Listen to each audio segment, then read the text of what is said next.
2022 में आई एक बहुत ही अच्छी मूवी द कश्मीर फाइल्स को। तो let's roll up the intro और चलो फिल्म सुने। ये मूवी कोई कहानी नहीं है, ये पूरी तरह से सत्य घटना है जो कि कश्मीर में हो चुकी है। और मूवी की स्टार्टिंग में हम देखते हैं 19 जनवरी 1990 के कश्मीर को, जहाँ पर कुछ बच्चे क्रिकेट खेल रहे होते हैं, जिसमें से एक का नाम होता है शिव। यहाँ पर रेडियो में सचिन की बात चल रही थी, जो कि अपने क्रिकेट के मैच में काफी अच्छा परफॉर्म कर रहा था। यहाँ पर शिव ने भी अच्छा परफॉर्म किया था, तो वो सचिन का नाम खुशी से चिल्ला करके बोलने लगता है। और एक हिंदू क्रिकेटर का नाम सुनने के बाद वहाँ पर बहुत सारे लोग उसे मारना शुरू कर देते हैं। और अब यहाँ पर उसका दोस्त अब्दुल आता है और उसे जैसे तैसे बचा करके निकल जाता है। 1990 कश्मीर का वो वक्त होता है जहाँ पर कश्मीरी पंडितों को उनकी जगह पर रहने का हक उनसे छीना जा रहा था, उन्हें मारा जा रहा था और उनकी वाइफ और बेटियों को वहीं पर छोड़ करके जाने के लिए बोल रहे थे। इस पूरे आतंक को मचाने वाले लीडर का नाम होता है फरूक अहमद दर, जिसका पेट नेम होता है बिट्टा कराटे। ऐसे ही हम अगले सीन में देखते हैं कि एक बेटी और उसकी माँ को एक टेररिस्ट फ्रीडम फाइटर ऐसा बोल रहा था कि वो जा करके अपने पति से बोल दे कि उसका पति तो वहां से भाग सकता है, पर उसे उसके पीछे अपनी पत्नी और अपनी बेटी को छोड़ना पड़ेगा ताकि वो उसके साथ गलत कर सके। जाहिर है कोई भी पत्नी ऐसा नहीं चाहेगी, तो वो लोग उसे वहीं पर मार देते हैं। और पूरे कश्मीर में इस वक्त यही चल रहा होता है, यहाँ तक कि उन्होंने अपने बच्चों के दिमाग में भी यही सारी बकवास भर करके रखी होती है। और वो लोग भी हमेशा एक ही बात बोलते रहते हैं कि या तो अपने धर्म को कन्वर्ट करके मुस्लिम बन जाओ, नहीं तो यहाँ से भाग जाओ, और नहीं तो वो तुम्हें मार देंगे। यहाँ पर बिट्टा कराटे बहुत सारे हिंदू लोग को जबरदस्ती पकड़ पकड़ कर उन्हें मुस्लिम भी बना रहा होता है और उन्हें जबरदस्ती बीफ खिला रहा होता है ताकि वो वहाँ की हिंदू मेजॉरिटी को माइनॉरिटी में कन्वर्ट कर सके। और ऐसा हो भी रहा था। ऐसे ही हम नेक्स्ट सीन में एक आदमी को देखते हैं जिसका नाम होता है पुष्कर। पुष्कर की फैमिली में उसका एक बेटा होता है, एक बहू होती है और 2 बच्चे होते हैं। उनके दोनों बच्चों में से एक का नाम होता है शिव, जो कि मूवी के स्टार्टिंग में क्रिकेट खेल रहा था, और दूसरा बच्चा और भी ज्यादा छोटा होता है और उसका नाम होता है कृष्णा। पुष्कर यहाँ पर हर शिवरात्रि में शिव जी का रोल अदा करते थे और यहाँ पर वो उसी की प्रैक्टिस कर रहे होते हैं और उन्हें अपने कश्मीर से बहुत प्यार होता है। ऐसे ही पुष्कर को पता चलता है कि उसका पोता अभी तक घर वापस नहीं आया है, तो वो शिव को लेने के लिए अपने स्कूटर पर जाते हैं और वहां से वो शिव और अब्दुल दोनों को ही अपने स्कूटर पे बिठा करके ले जा रहे होते हैं। तभी वहां पर आर्मी की एक जीप आती है और वो कहती है कि वो उसके पीछे पीछे चल सकते हैं। जीप की वजह से ऐसा हो सकता है कि उनके ऊपर अटैक ना किया जाए, पर थोड़ा आगे जाते ही वो जीप भी खुद ही ब्लास्ट हो जाती है। दूसरी तरफ यहाँ पर बिट्टा कराटे पुष्कर के घर जाता है, जहाँ पर दूर से ऐसा देखने पर पुष्कर का बेटा जल्दी से एक अनाज के ड्रम के अंदर छिप जाता है ताकि वो उसे मार ना पाए। पर अब यहाँ पर पुष्कर का पड़ोसी, जिसके बेटे का नाम होता है अब्दुल और जो कि शिव का दोस्त होता है, वही यहाँ पर बिट्टा कराटे को बता देता है कि पुष्कर का बेटा अनाज के ड्रम में छिपा हुआ है।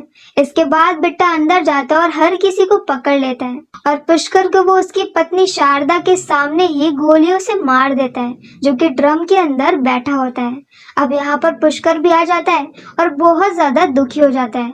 यहाँ पुष्कर बोलता है कि बिट्टा तो उसको स्टूडेंट था, पर बिट्टा को इससे कुछ भी फर्क नहीं पड़ता है। इसके बाद यहाँ पर बिट्टा देखता है कि पुष्कर के बेटे का खून बह करके नीचे आ रहा होता है, तो वो उसके खून में सने हुए चावल उठा करके शारदा को देता है और कहता है कि अगर उसने ये चावल खा लिए तो वो उसके बेटों की जान को बख्श देगा, पर अगर ऐसा नहीं किया तो वो उन्हें भी जान से मार देगा। और ये सीन यही शारदा के फेस पर ही कट हो जाता है।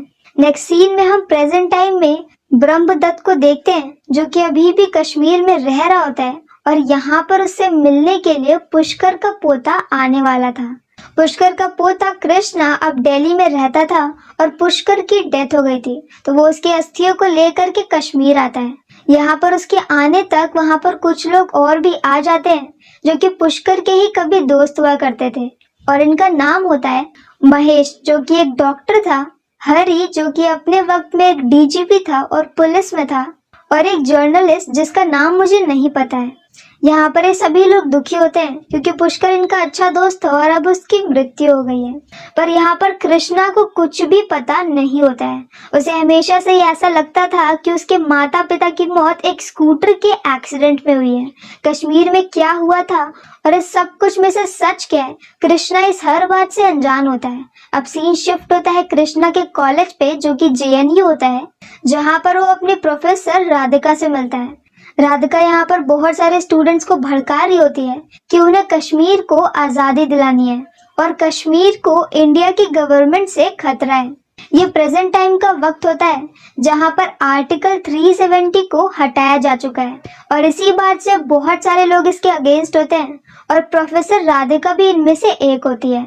उसे ऐसा लगता है कि कश्मीर को इंडिया का पार्ट नहीं होना चाहिए और यही बात वो कृष्णा को भी बोलती है। राधिका को ऐसा भी लगता है कि कोई भी जीनोसाइड नहीं हुआ था और किसी भी कश्मीरी पंडित को मारा भी नहीं गया था। और उसकी बातें सुनते सुनते कृष्णा को भी ऐसा ही लगने लगता है।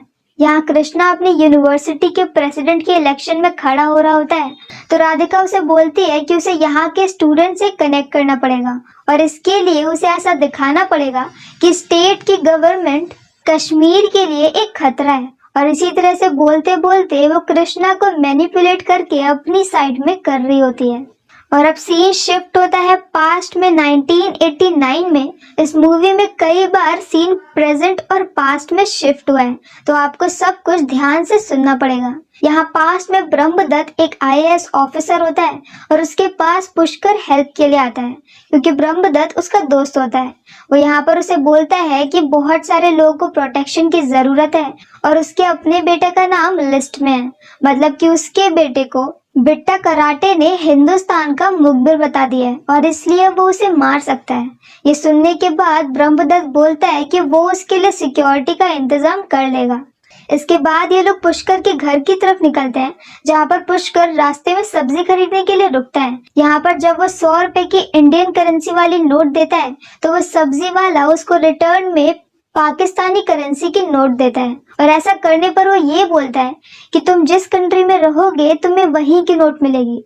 मतलब कि कश्मीर के वो लोग ऐसा मान चुके थे कि कश्मीर पाकिस्तान का है और वहां पर पाकिस्तान की ही करेंसी चलनी चाहिए। ये देखने के बाद ब्रह्मदत्त उसे तुरंत ही पुलिस वालों से पकड़वा करके जेल में डलवा देता है और वो लोग वहां से आगे निकल जाते हैं। नेक्स्ट सीन में ऐसे ही ब्रह्मदत्त कहीं जा रहा होता है तो वो देखता है कि बहुत सारी मुस्लिम औरतें हिंदू औरतों के खाने का सामान फेंक रही होती हैं और ब्रह्मदत्त भी यहाँ पर उस वक्त इस चीज पर कुछ भी नहीं कर पाता है। इस सब के लिए ब्रह्मदत्त ने PM से बात करने की भी कोशिश करी थी पर यहाँ पर PM भी उसे ऐसा बोलते हैं कि कश्मीर के CM के साथ उनकी बहुत अच्छी दोस्ती है, इसीलिए अगर वो कश्मीरी पंडितों के लिए कुछ भी करते हैं तो इससे उनकी फ्रेंडशिप खराब हो जाएगी। और अब नेक्स्ट सीन में हम देखते हैं कि कुछ एयरफोर्स ऑफिसर खड़े होते हैं जो कि ब्रह्मदत्त के घर के पास में ही होते हैं कि तभी वहां पर अचानक से कुछ ऐसे ही फ्रीडम फाइटर आ जाते हैं जो उन्हें शूट करके मार देते हैं। और वहां पर खड़े हुए पुलिस ऑफिसर कुछ भी नहीं करते हैं क्योंकि वहां के बहुत सारे पुलिस ऑफिसर भी इसी तरह से उन लोगों के सपोर्ट में होते हैं जो कि यहाँ पर हिंदुओं को मार रहे थे। इसके बाद नेक्स्ट सीन में ब्रह्मदत्त यहाँ पर CM से बात करने के लिए जाता है जहाँ पर CM उसे ही जिम्मेदार ठहराने लगते हैं और कहते हैं कि वो IAS ऑफिसर है और यहाँ पर शांति वगैरह देखना उसका काम है। वो उसे समझाने की कोशिश करता है कि उसकी बात नहीं मानी जा रही है और वो कोई भी ऑर्डर को पास करता है तो खुद उस CM के लोग उस ऑर्डर को रोक देते हैं और साथ में ही ऐसे आतंक मचाने वाले लोगों को उसी की पार्टी फंड कर रही है। पर CM यहाँ पर उसकी बातों पर जरा भी ध्यान नहीं देता है और अब हम सामने देखते हैं तो वहाँ पर बिट्टा कराटे खड़ा होता है तो मतलब कि खुद CM भी बिट्टा कराटे के साथ ही मिला हुआ है। और अब यहाँ से ब्रह्मदत्त चाहते हुए भी कुछ नहीं कर सकता है क्योंकि पूरी पॉलिटिक्स ही उनके साथ मिली हुई है। और अब सीन शिफ्ट होता है प्रेजेंट टाइम में जहाँ पर सभी लोग साथ में बैठे होते हैं कि तभी वहाँ पर ब्रह्मदत्त की वाइफ कृष्णा को उसके मम्मी पापा की फोटो दिखाती है, क्योंकि अभी तक कृष्णा ने अपने माँ बाप की फोटो भी नहीं देखी थी, क्योंकि जिस वक्त वो लोग वहां से भागे थे उस वक्त उनके पास इतना वक्त नहीं होता है कि वो अपने साथ कुछ सामान को भी ले सके। अब यहाँ पर ब्रह्मदत्त जेनोसाइड के बारे में कुछ बोलता है, तभी वहां पर कृष्णा बोलता है कि कोई भी जेनोसाइड नहीं हुआ था, ये सब कुछ एक डर्टी पॉलिटिक्स थी। और उस रात 5 लाख कश्मीरी पंडित नहीं बल्कि सिर्फ 2 लाख कश्मीरी पंडित ही निकले थे, और उन्हें मारने वाले भी आर्मी के लोग थे। और वो कश्मीर के लोग जो टेररिस्ट बन रहे हैं उसके लिए भी हम ही जिम्मेदार हैं, क्योंकि अगर आप किसी के बच्चों को जीप से घसीटेंगे तो वो लोग बड़े होकर टेररिस्ट ही बनेंगे। यहाँ पर कृष्णा का ब्रेन पूरी तरह से वॉश होता है और इसीलिए वह ऐसी बातें बोल रहा होता है। ये सुन करके ब्रह्मदत्त को गुस्सा आता है और गलती से उसके मुंह से कुछ ऐसा निकल जाता है जिससे कि कृष्णा को शक होता है। अभी तक उसे जो बताया गया था उसकी माता पिता की डेथ के बारे में, अब उसे लगता है कि वो सच नहीं था।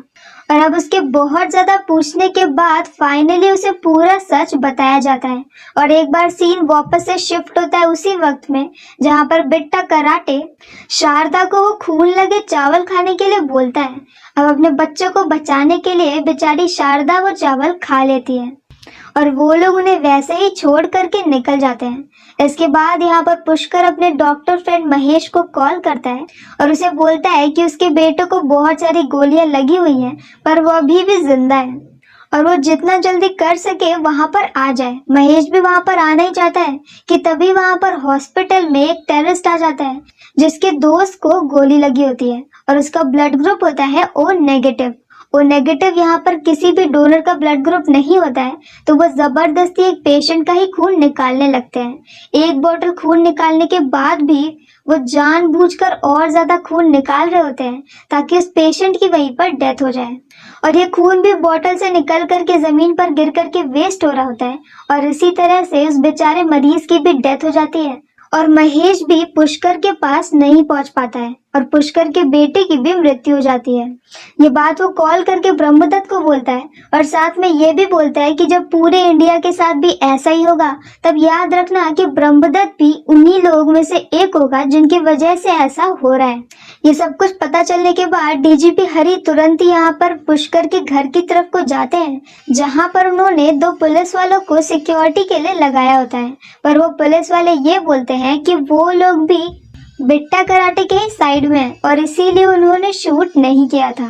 डीजीपी को ये भी पता चलता है कि अब पुष्कर अपनी बची हुई फैमिली के साथ यहाँ से निकल चुका है। पुष्कर को ले जा रहा होता है वही जर्नलिस्ट और वो इसे एक ऐसे आदमी के घर पे लेकर के जाता है जो कि ऐसे लोगों की हेल्प करता है और वहां पर ऐसे ही दूसरे बहुत सारे लोग भी होते हैं जो इसी तरह से अपनी जान बचा करके भागे होते हैं। यहाँ पर वो आदमी इन सभी लोग को समझाता है और फिर ये लोग बहुत ही धीमी आवाज में भारत माता की जय बोलते हैं, क्योंकि वहां पर वह ऐसा कुछ जोर से भी नहीं बोल सकते थे वरना इसके लिए भी उन्हें मार दिया जाता। कि तभी वहां घर के सामने वही टेररिस्ट में से कुछ लोग आते हैं और कहते हैं कि आप हमारे साथ चलिए और यहाँ पर आज आप सेफ नहीं हैं। उस आदमी को अच्छे से पता होता है कि यहाँ पर उसका अंत आ चुका है, पर वो उन टेररिस्ट को कुछ भी नहीं बताता है कि उसके घर में बहुत सारे रेफ्यूजी हैं और फिर वो यहाँ से अपने बेटे के साथ उनके साथ निकल जाता है। नेक्स्ट सीन में जब पुष्कर अपनी बचे हुए फैमिली और दूसरे बहुत सारे लोगों के साथ ट्रक में बैठ करके जा रहे होते हैं तब वो लोग रास्ते में देखते हैं कि उसी आदमी की और उसके बेटे की लाश एक पेड़ पर टंगी होती है। और अब सीन शिफ्ट होता है रेफ्यूजी कैंप में जहाँ पर पुष्कर की आई साइट वीक हो गई थी और वो जल्दी ही आधा अंधा हो सकता था। यहाँ पर जो डॉक्टर होता है वो उसे महंगा लेंस लगवाने के लिए बोलता है, लेकिन पुष्कर की पेंशन में इतने पैसे नहीं होते हैं, इसीलिए वो सस्ता लेंस लगवाने की बात करता है। यहाँ वो लोग बहुत ही गंदे से छोटे छोटे कैंप में रह रहे होते हैं जहाँ पर उनके पास खाना खाने के लिए भी पूरा खाना नहीं होता है और इसीलिए पुष्कर सिर्फ एक दिन का खाना ही खाता है। इस सारे कैंप में वो लोग होते हैं जिनका कभी कश्मीर घर हुआ करता था लेकिन उन्हें अपने ही घर से भगा दिया गया और अब यहाँ पर वो सभी लोग बस इसी आस में बैठे होते हैं कि एक दिन उन्हें कश्मीर वापस जाने का मौका मिलेगा। ऐसे ही यहाँ पर एक दिन ब्रह्मदत्त आता है जो कि अब आईएएस ऑफिसर से प्रमोट होकर होम मिनिस्टर का एडवाइजर बन गया होता है। यहाँ पर होम मिनिस्टर भी आता है। तो यहाँ पर ब्रह्मदत्त उन्हें बोलता है कि यहाँ पर बहुत सारे लोगों की डेथ हो रही है और बहुत सारी उन्हें बीमारियां भी हो रही हैं। तो इस पर वो होम मिनिस्टर ये बोलता है कि ये सभी लोग पहाड़ पर रहने वाले हैं और अभी गर्मी में आ गए हैं, इसीलिए इनकी डेथ हो रही है। इस तरह से यहाँ पर वहाँ के पॉलिटिशियन अपना पल्ला झाड़ रहे होते हैं। यहाँ होम मिनिस्टर सभी रेफ्यूजीज के सामने जाता है, जहाँ रेफ्यूजी अपनी प्रॉब्लम्स को बता रहे होते हैं कि तभी वहाँ पर पुष्कर आता है, जिसने एक बोर्ड लिया होता है जिस पर लिखा होता है कि आर्टिकल 370 को हटाया जाना चाहिए। अब पुष्कर की आंखें लगभग खराब हो गई होती हैं और वो मेंटली भी काफी ज्यादा परेशान हो गया था। इसी वजह से वो ब्रह्मदत्त को पहचान भी नहीं पाता है और वो बार बार सिर्फ आर्टिकल 370 को हटाने की ही बात कर रहा था। इसके बाद यहाँ ब्रह्मदत्त पुष्कर की फैमिली से मिलता है और कहता है कि यहाँ पास में वो उन्हें घर दिला सकता है और एक जॉब भी दिला सकता है। पुष्कर की फैमिली भी मान जाती है और अब नेक्स्ट सीन में ये सभी लोग उसी घर में रहने लगते हैं। पर यहाँ के हालात भी लगभग वैसे ही होते हैं, जहाँ पर बच्चों को स्कूल में मौलवी काफी ज्यादा गलत बातें पढ़ा रहे थे और उनकी ये सारी बातें सुन करके शिव बहुत ज्यादा डर गया होता है। साथ ही में उसने एक भगवान का लॉकेट पहन करके रखा होता है, तो वो उसे जल्दी से अंदर कर लेता है और उसे छिपा लेता है। इसी से हमें समझ में आता है कि धीरे धीरे करके वहाँ की कंडीशन ऐसी हो रही थी कि हिंदू अपने ही धर्म को फॉलो करने से डरने लगे थे। नेक्स्ट सीन में हम देखते हैं कि बिट्टा कराटे, जो कि खुद एक क्रिमिनल था, फिर भी वो मीडिया तक पहुंच गया था और वहां पर उसका इंटरव्यू भी दिखाया जा रहा था। यहाँ पर बिट्टा कराटे ये बोलता है कि उसने सिर्फ 20-30 लोगों को मारा है और उन लोगों को उसने इसलिए मारा है क्योंकि वो लोग आरएसएस के थे और वो खुद को एक फ्रीडम फाइटर बोलता है। और ये सब कुछ देख करके पुष्कर को बहुत बुरा लगता है, क्योंकि वो खुद कई वक्त से कोशिश कर रहा था कि वो प्राइम मिनिस्टर से बात कर पाए, लेकिन एक आम आदमी का प्राइम मिनिस्टर तक पहुंचना बहुत मुश्किल होता है और जब वो कोई सही बात कर रहा हो तब तो और भी ज्यादा मुश्किल होता है। अब यहाँ पर प्रेजेंट टाइम में कृष्णा ये सारी बातें सुन करके बहुत ज्यादा परेशान हो गया था, क्योंकि वो जिस कॉलेज से आया था वहां पर उसे कुछ और ही सिखाया जा रहा था और अब कश्मीर में आकर के उसे जो सच्चाई पता चल रही है वो बिल्कुल अलग है। यही सब सोचते सोचते उसे याद आता है कि कैसे मरते वक्त उसे पुष्कर ने कहा था कि उसकी अस्थियों को ले जा करके उसके कश्मीर वाले घर में ही बिखेर देना, क्योंकि उसका एक ही सपना होता है कि वो एक दिन वापस अपने कश्मीर के घर में जा सके, जो कि उसके मरते मरते भी पूरा नहीं हो पाता है। और यही रीजन होता है कि कृष्णा पुष्कर की अस्थियों को लेकर के कश्मीर आया था। यहाँ पर वो कश्मीर जा रहा है, ये बात वो जाकर के प्रोफेसर राधिका को बताता है, तो वो उसे कहती है कि वो अपने फोन में रिकॉर्ड करे कि कश्मीर के लोग क्या बोलते हैं। साथ ही में वो उसे बिट्टा कराटे से मिलने के लिए एक नंबर भी देती है, मतलब कि वो खुद भी बिट्टा कराटे की तरह है और उसी के साइड में है और इसीलिए वो प्रोफेसर होने के बाद भी यहाँ के स्टूडेंट को मैनिपुलेट करती है। यहाँ प्रेजेंट टाइम में कृष्ण और पुष्कर के सारे दोस्त पुष्कर के उसी पुराने घर में जाते हैं, जहाँ पर उसके शिव जी के मंदिर पर शिव जी की मूर्ति को हटा दिया गया था और वहाँ पर वही झंडा लगा दिया था जो कि 30 साल पहले 1990 में टेररिस्ट लगा रहे थे। अब यहाँ पर वो लोग इस झंडे को हटा देते हैं और अब कृष्णा यहाँ पर पुष्कर की अस्थियों को बिखेर देता है और फाइनली पुष्कर अपनी डेथ के बाद अपने घर वापस कश्मीर पहुंच चुका होता है। इसके बाद ये लोग वहां से निकल जाते हैं और अब पुष्कर जाता है बिट्टा कराटे से मिलने के लिए। यहाँ पर जिस बोट में वो बैठता है उस बोट को चलाने वाला अब्दुल होता है। अब्दुल वही शिव का दोस्त। यहाँ पर अब्दुल उसे बोलता है कि वो फोन में रिकॉर्ड करे और फिर अब्दुल बोलता है कि वो कभी भी कश्मीरी पंडितों के अगेंस्ट में नहीं था और साथ में उसके पिता तो कश्मीरी पंडित के अच्छे दोस्त थे। उसके पड़ोसी एक कश्मीरी पंडित थे जिनका बेटा शिव उसका दोस्त था और जब वो लोग वहां से भाग रहे थे तब उसके पिता ने उन लोगों की काफी ज्यादा हेल्प की थी, जो कि बिल्कुल ही झूठ होता है और हमें ये बात पता है क्योंकि बिट्टा कराटे को अब्दुल के पिता ने ही बताया था कि पुष्कर का बेटा अनाज के ड्रम में छिपा हुआ है, तो वो तो उसकी हेल्प नहीं कर सकता। यहाँ पर हमें ये समझ में आता है कि उस वक्त अब्दुल तो छोटा था, तो हो सकता है कि उसे पूरा सच ना पता हो और बड़े होते होते उसके पिता ने उसे यही सब कुछ सिखा दिया हो कि उन्होंने उसे हेल्प की थी और कश्मीरी पंडित अपनी मर्जी से ही भाग रहे थे। अब यहाँ पर कृष्णा बिट्टा कराटे से मिलता है, जहाँ पर बिट्टा कराटे भी यही बोलता है कि उसने किसी को भी नहीं मारा था और कश्मीरी पंडित खुद ही ये जगह छोड़ करके जा रहे थे और उन्हें मारने वाले आर्मी ऑफिसर्स थे। और वो यहाँ पर अपना कंपैरिजन भगत सिंह, राजगुरु और सुखदेव जैसे बड़े बड़े फ्रीडम फाइटर से कर देता है। और ये सब कुछ सुनने के बाद एक बार फिर से कृष्णा को यही लगता है कि जो वो कह रहा है वो सही है, और इसी बात पर जाकर के वो ब्रह्मदत्त से झगड़ा भी करता है। वो उसे कहता है कि ऐसा कुछ भी नहीं हुआ था, मतलब कि कोई भी जीनोसाइड नहीं हुआ था, और कश्मीरी पंडितों को मारने वाले आर्मी के ऑफिसर्स थे। ये सुनने के बाद अब ब्रह्मदत्त को बहुत गुस्सा आता है और वो उसे 3 फाइल दिखाता है। इन 3 फाइल में आज तक जितनी भी न्यूज निकली होती है कश्मीरी पंडितों के साथ क्या हुआ है इसके बारे में, उसने सबके कटआउट चिपका करके रखे होते हैं। और ये सब कुछ देखने के बाद फाइनली कृष्णा को समझ में आता है कि रियलिटी में उनके साथ क्या हुआ था। यहाँ पर उसकी माँ शारदा और उसके भाई शिव की भी फोटो होती है, जिसे कि बिट्टा कराटे ने ही मार दिया था। और अब यहाँ से सीन शिफ्ट होता है दोबारा से उसकी यूनिवर्सिटी में, जहाँ पर अब वो वापस आ चुका था। और यहाँ पर प्रोफेसर राधिका प्रॉपर एक सॉन्ग गा रही थी जो सभी स्टूडेंट को कश्मीर को लेकर के मिसगाइड कर रहा है। लेकिन जब आप कोई भी बातें किसी गाने में सुनते हैं तो जाहिर है कि वो आपको याद रह जाती है, और इसी तरीके से स्टूडेंट को मिसगाइड रियल में भी किया जाता है। यहाँ पर कृष्णा को देखने पर प्रोफेसर राधिका को लगता है कि अब वो उसी के साइड में बोलेगा, तो वो उसे माइक दे देती है और स्पीच बोलने के लिए कहती है। और अब यहाँ पर कृष्णा बोलता है कि बहुत सालों पहले एक ऋषि मुनि कश्मीर गए थे जिनका नाम था ऋषि कश्यप, और वहाँ पर जा करके उन्होंने बहुत वक्त तक साधना की थी, जिसके बाद उन्हें ज्ञान मिला और उन्हीं के नाम पर इस स्टेट का नाम कश्मीर पड़ा। ऐसे ही करते करते बहुत सारे ऋषि मुनि और बहुत सारे ज्ञानी लोग कश्मीर में गए और वहां पर उन्होंने रिसर्च की, और इसी तरह से बहुत सारे पंडितों ने मिल करके कश्मीर को बसाया। पर एक दिन वहां पर कुछ इस्लामिक आए जो कि शुरू में तो वहां पर शरण लेने के लिए आए थे, और कश्मीरी पंडितों ने उन्हें रहने भी दिया, पर धीरे धीरे करके उन्हें पता चला कि कश्मीर कितना ज्यादा खास है, और फिर उन्होंने वहां पर कश्मीरी पंडितों के ऊपर अटैक करना शुरू कर दिया।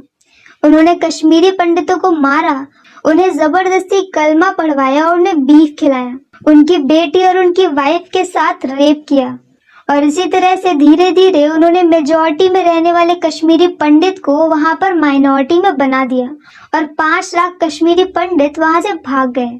आज हमारे पास तो पूरी आजादी है कि हम यहाँ से अपने घर जा सकते हैं और कोई हमें रोक नहीं सकता अपने घर जाने के लिए, लेकिन कश्मीरी पंडितों को उनके घर से निकाल करके भगा दिया गया और अब वो अपने घर भी नहीं जा सकते थे। उसकी इस पूरी स्पीच में कई बार लोगों ने उसे रोकने की कोशिश भी की, पर अब कृष्णा को सच समझ में आ गया था और वो इसीलिए बिना रुके बोलता रहा। अब उसने अपनी माँ की और अपने भाई की भी पूरी स्टोरी सुनाई, और इसी के एंड में ये सीन यहीं पर कट हो जाता है, और नेक्स्ट सीन में हम पास्ट में उसी जगह को देखते हैं जहाँ पर पुष्कर अपनी बची हुई फैमिली के साथ रह रहा होता है। एक दिन यहाँ पर बिट्टा कराटे आता है और वो यहाँ पर आर्मी की ड्रेस पहन कर आता है।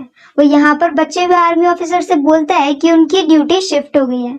इसी के साथ वो वहाँ के पूरे आर्मी के एरिया पर कब्जा कर लेता है, और फिर वो लोग यहाँ पर शारदा को और हर किसी को मार देते हैं। ये सीन बहुत ही ज्यादा कड़वे, सच और इमोशनल वाला होता है, तो इसे एक्सप्लेन करना या फिर देखना काफी ज्यादा मुश्किल होगा। और यही इस मूवी का लास्ट सीन होता है जहाँ पर सारे बचे हुए कश्मीरी पंडित भी मारे जा रहे थे। तो अगर आप लोगों को कश्मीरी पंडित के साइड से सारा सच देखना है तो प्लीज एक बार इस मूवी को जरूर देखिएगा। तो मिलते हैं नेक्स्ट वीडियो के साथ। Bye bye.